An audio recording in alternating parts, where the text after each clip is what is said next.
Leí varios libros en el 2025 y aquí te voy a contar los 5 que más me gustaron. Yo soy Alejandro y esto es Libro, Cuaderno y Pluma.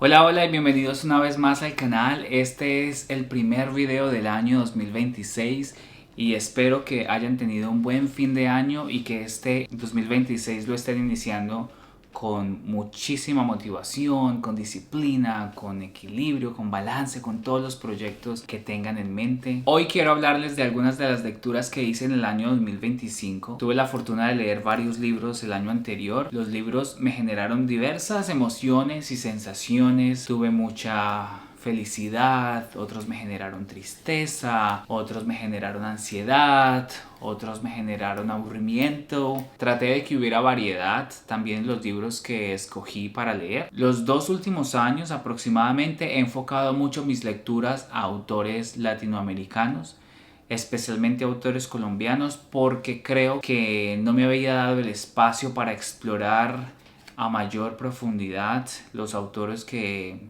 hay en mi país.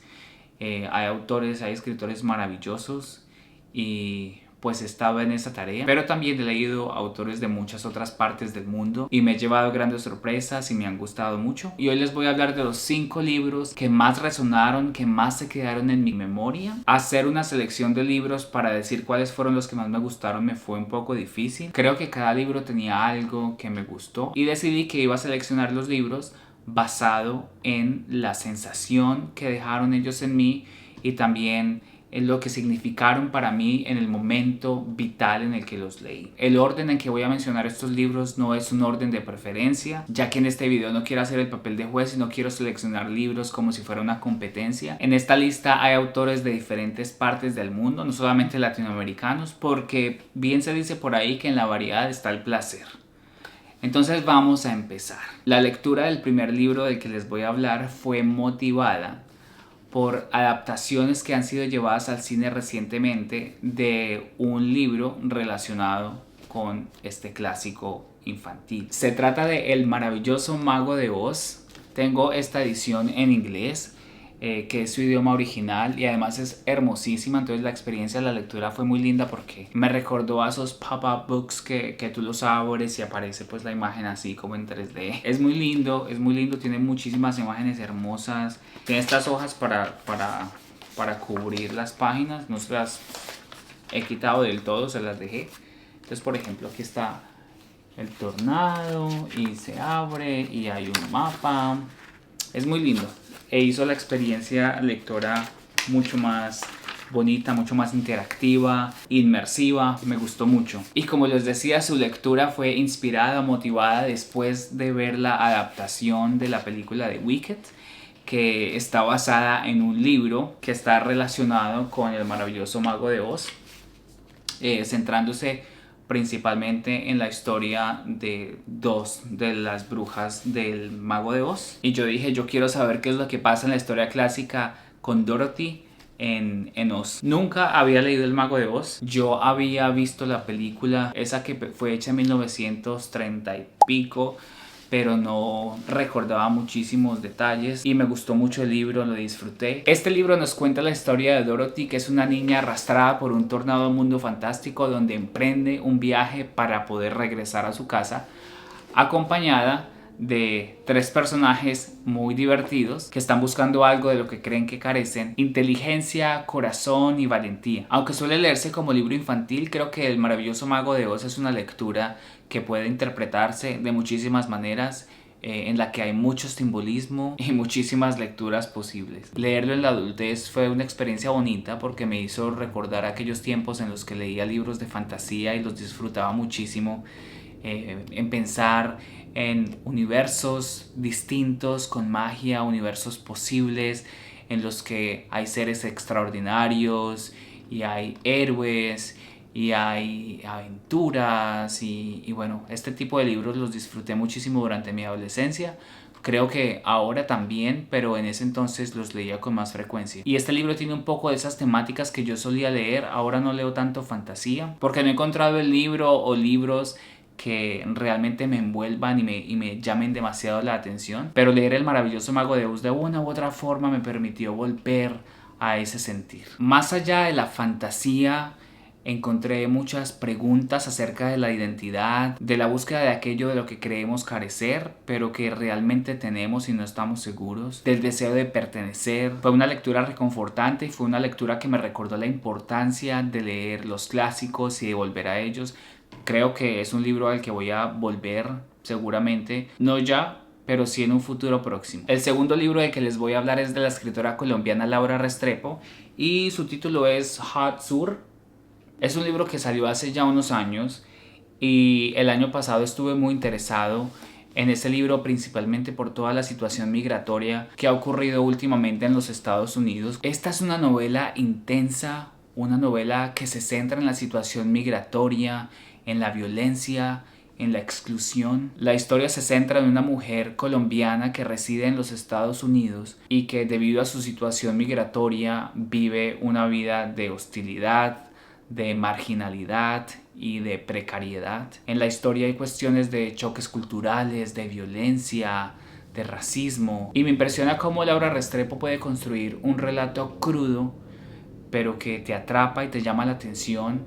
Está narrada de una manera en la que pasan y pasan las páginas y puede que no haya mucho diálogo en la historia, pero sigues atrapado. Eso fue mi experiencia. Yo leía y yo decía, pero ¿cómo hace esta mujer para sostener mi atención en este libro? Lo interesante de esta historia es que no nos cuenta la vida para intentar cumplir el sueño americano, sino la vida de una mujer que se llama María Paz y cómo lucha por salir de ese país y regresar a su patria, Colombia. Y entonces nos narra la manera en que ella intenta salir y la manera en que lucha por volver a conectar con sus raíces y con su familia. Creo que esta es una novela que no busca comodidad para el lector, sino que te sacude, te mueve, te toca las fibras. Creo que esta novela tiene elementos del thriller y eso hace que haya cierto suspenso y haya cierta intriga que te permita mantenerte enfocado y querer saber qué es lo que va a ocurrir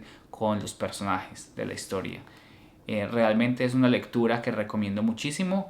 Y bueno, el tercer libro de que les voy a hablar es un libro fuerte. Es un libro que me causó incomodidad. Es un libro que me dificultó conciliar el sueño por varias noches.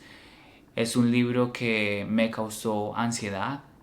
Es un libro que me incomodó. Es un libro que muchas veces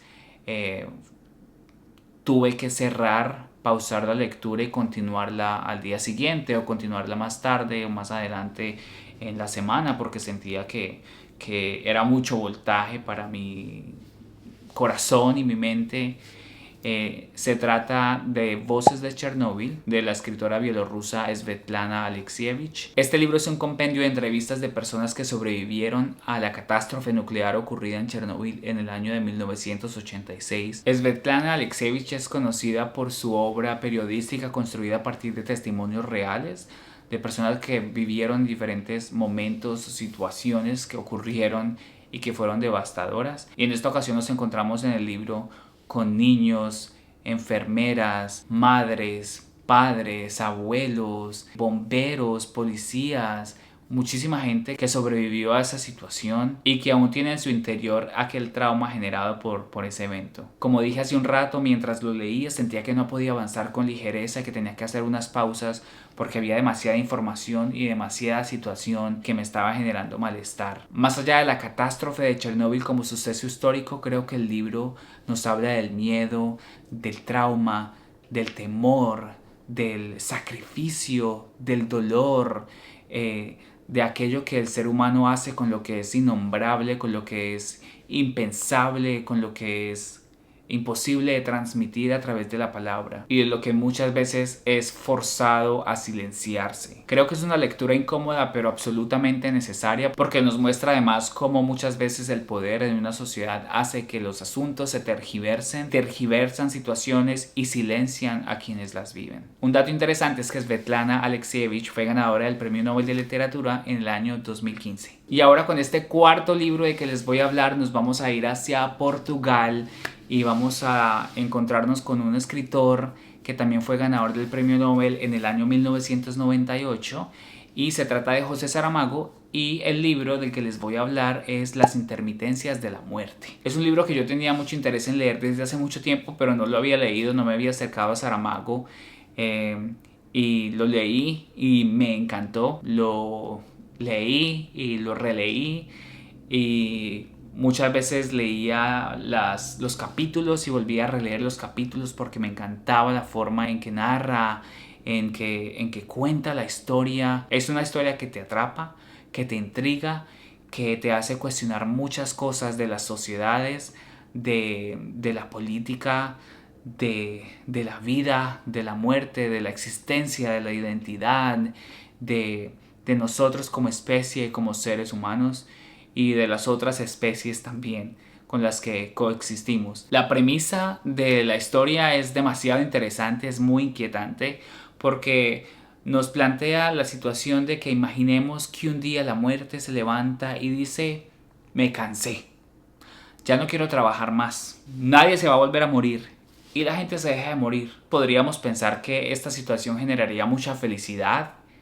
pero realmente lo que genera es un caos impresionante. Entonces lo que en un principio parece un milagro, con el tiempo va convirtiéndose en un desastre y una catástrofe y un problema ético, político, religioso, social, que genera disputa entre sociedades. El estilo narrativo de Saramago es muy particular, la forma de construir sus diálogos también. Tiende a construir sus diálogos dentro del párrafo, solamente separando en el texto el narrador de los diálogos con unas comas, sin generalmente poner rayas. Este libro me hizo pensar mucho en cómo damos por sentadas muchas estructuras sociales y no nos damos cuenta de qué puede ocurrir cuando colapsan. Es una novela profundamente filosófica que nos cuestiona la vida, que nos cuestiona las decisiones, que nos cuestiona la relación con el otro, con la vida y con la muerte, que cuestiona nuestras creencias, nuestra capacidad y nuestro interés por controlar nuestra vida y la de los demás. Creo que es una lectura que merece la pena, además porque esta premisa me parece maravillosa, me parece genial el hecho de pensar que la muerte detiene su trabajo porque se cansa, se aburre, no quiere hacerlo más, dice ya no más. De verdad la recomiendo mucho. Este libro no lo tengo en físico para mostrarlo en el video porque lo leí en mi Kindle. El libro anterior, el de Voces de Chernobyl, tampoco lo tengo en físico porque lo leí prestado cuando estaba en Colombia. Mi papá me lo prestó y lo leí en físico. No lo tengo conmigo. Pero el quinto libro sí lo tengo conmigo. Es un libro que compré en Colombia, que tengo en el book haul, que voy a dejar por acá para que vayan y lo vean. El primer book haul de este video, o en el segundo, en uno de esos dos book hauls. En todo caso pueden ver el primero y luego ver el segundo y se hace maratón de todos los videos que tengo ahí. Y el quinto libro del que les voy a hablar fue escrito por un autor colombiano. Esta es su primera novela. Yo no conocía al autor, fui a la librería, vi el libro, además había visto como una recomendación de Giuseppe Caputo, que es otro escritor colombiano, y dije, lo quiero leer. Lo leí y me encantó, lo saboreé, lo deleité, lo leí con pausa, con tranquilidad, y es un libro que habla sobre el amor, sobre la ausencia, sobre el amor no solamente romántico, sino también el amor con la madre, el amor con el padre, con los amigos. Habla de los sueños, habla de la espera, de la ausencia, del amor. Y el libro se llama Lo llamaré amor y su autor es Pedro Carlos Lemus. Este es el libro. Entonces es un libro que nos habla del amor desde múltiples ángulos. A través de diferentes situaciones se nos presentan relaciones marcadas por el paso del tiempo, por el desgaste, por la rutina, por la ausencia, por los ideales, pero también por la confusión y por la pregunta. Para mí fue una lectura tranquila, diría que casi contemplativa. Otra cosa que me llamó mucho la atención de esta historia es que hay amor queer, y eso es algo que disfruto mucho en los libros cuando hay una representación con la que yo me siento identificado. En este libro es Pedro el personaje central de la historia, y es él quien se hace todas las preguntas, quien está en este trasegar y en este camino de preguntas sobre el amor, cómo amar y cómo recibir amor de otra persona. Hay muchos otros libros de los que me gustaría hablar en este video, pero les dije que solamente les iba a decir 5. Estos 5 libros los tengo en mi corazón, los recuerdo con mucho cariño. Creo que hay muchísimos libros que tengo en mi corazón y recuerdo con mucho cariño, pero por el objetivo de este video quise hacer 5. Espero que lo que yo haya dicho de alguno de estos libros les genere curiosidad. Y si se motivaron para leer alguno de estos libros, por favor coméntenmelo. Me gustaría saber qué piensan del libro, me gustaría saber si les gusta, si no les gusta. Y también quisiera que se les quedara en su mente y en su corazón. Quiero recordarles que también tengo TikTok e Instagram. Me pueden seguir allí, donde también subo contenido. Si quieren establecer contacto conmigo, pueden escribirme a mi correo electrónico que encuentran en la cajita de descripción, o también escribirme por alguna de mis otras redes sociales. Espero que termines de tener un día maravilloso y que tengas un muy buen resto de semana. Si quieres saber lo que pienso de los wrap-ups, ya que terminamos hace poco el año 2025, aquí te dejo un video también que te recomiendo para que vayas a escucharlo, está muy interesante. Y hasta aquí llegamos por hoy con este video. Muchas gracias por estar aquí, por acompañarme y por escucharme. Nos vemos en un próximo video con más libros y más literatura. Chao, chao.